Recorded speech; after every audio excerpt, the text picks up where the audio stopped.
Assalamualaikum warahmatullahi wabarakatuh.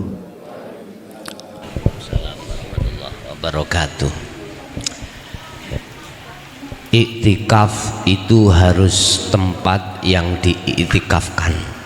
Biasanya tempat yang diiktikafkan, diikrarkan buat iktikaf itu masjid. Nggak boleh di dalam masjid yang tempat itu yang sudah diwakafkan atau diikrarkan sebagai tempat kanggo itikaf buat membahas urusan dunia, nggak boleh. Ulama ahli tasawuf iku mengatakan min asrofil majalis, mengatakan tempat yang dimuliakan. Kalau bahasa Nabi Musa itu adalah bilwadil muqaddasitwa, lembah yang disucikan. Maksudnya adalah tempat yang khusus dibuat untuk komunikasi hanya pada Allah. Arti daripada iktikaf secara lugot kita adalah diam. Artinya diam, ruhaniyah kita itu tidak berbicara terhadap selain Allah. Diam, gak ngomong selain Allah. Makanya dalam bahasa syariat tidak boleh dibuat bicara urusan dunia. Di situ.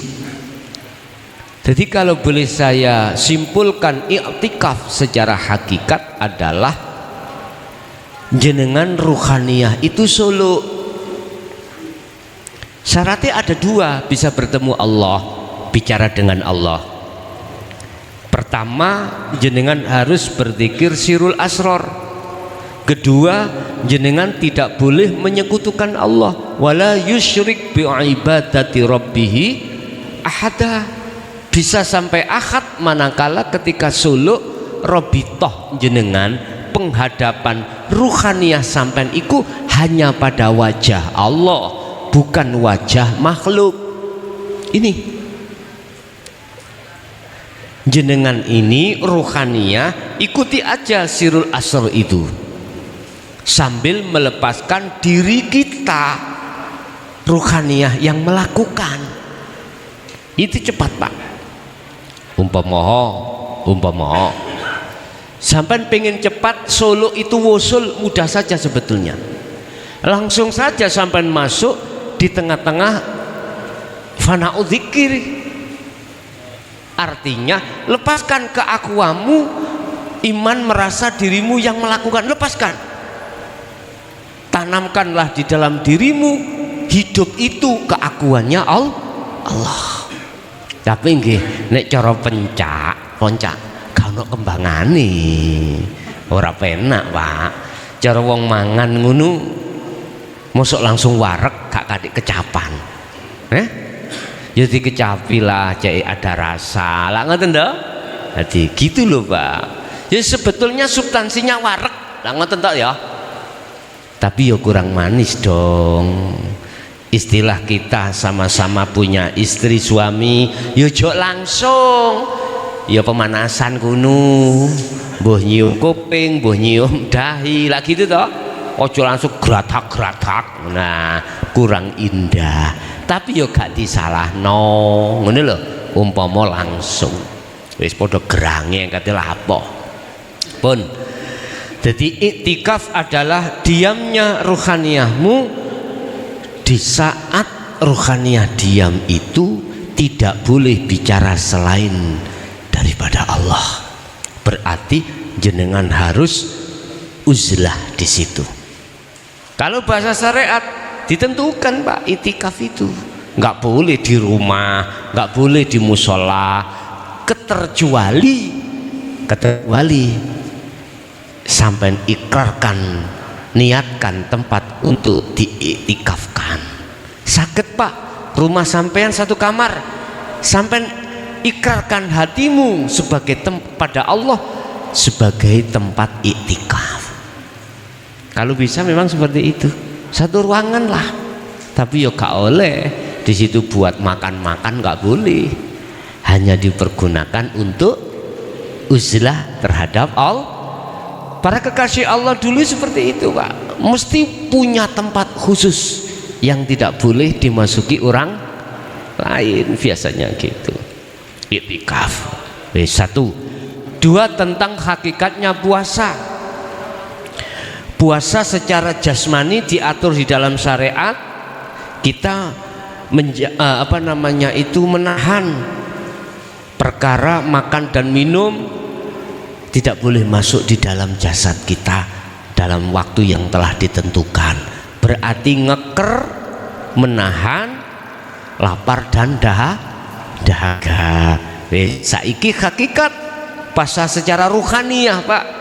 Jenengan itu menjaga selain Allah jangan masuk di dalam jagatnya ruhaniyah. Bisanya menjaga, terus sibukkan hatimu berzikir. Itu hakikatnya puasa. Makanya mengapa di situ ada istilah Lailatul Qadar.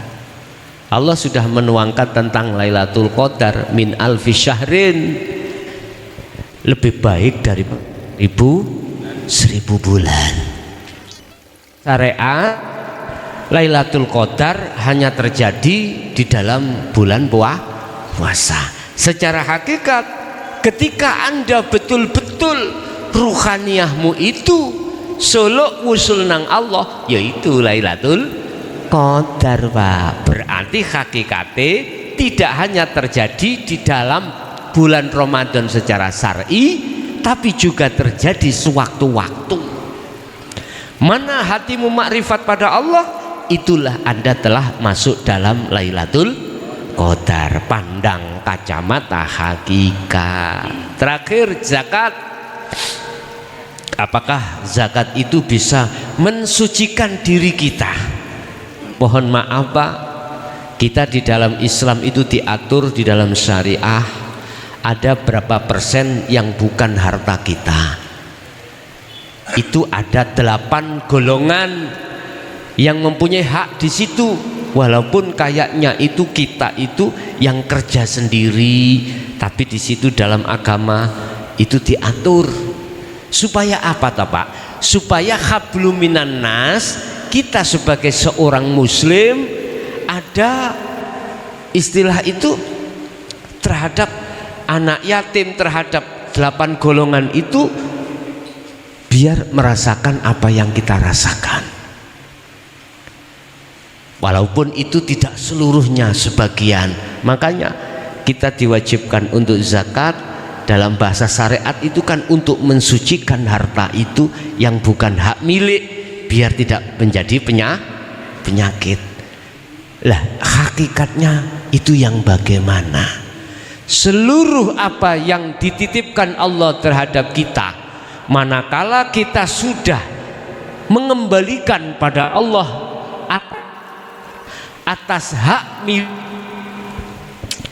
atas hak miliknya itu hanya Allah, maka itulah hakikatnya zakat.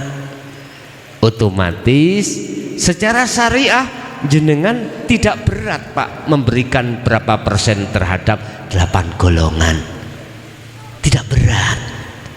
Kalau ruhaniyah sudah mengembalikan, kalau semuanya itu walillahil malikal mulki tu'til mulka man tasya, kabeh itu semua milik Allah, nggak berat, Pak. Tapi kalau kita belum merasakan, mengimani itu milik Allah, kita masih merasa memiliki, ya abot, Pak, memberikan.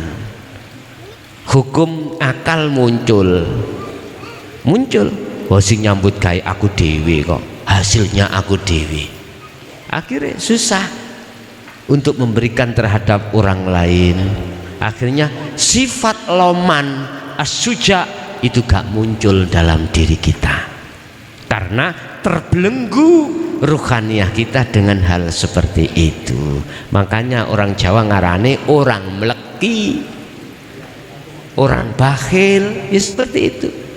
Rasulullah sampai memberikan penjelasan tentang orang bakhil itu, Pak. Justru semuanya itu akan menjadi siksa bagi kita, karena bukan hak kita, kita miliki. Bentuk kita disiksa itu tadi, ada rasa meleki, ada rasa dan macam-macam itulah. Takut kehilangan ini, takut rugi dan lain sebagainya. Hitung-hitungan semuanya itu. Itu Bapak Ibu hadirin, jadi apakah bisa mensucikan terhadap penyakit hati? Kalau hanya secara syariah tidak bisa, Pak. Harus secara hakikat. Apa zakatnya secara hakikat? Kita telah memfanakan keakuan kita yang merasa memiliki. Akhirnya muncul keakuannya Allah yang memiliki.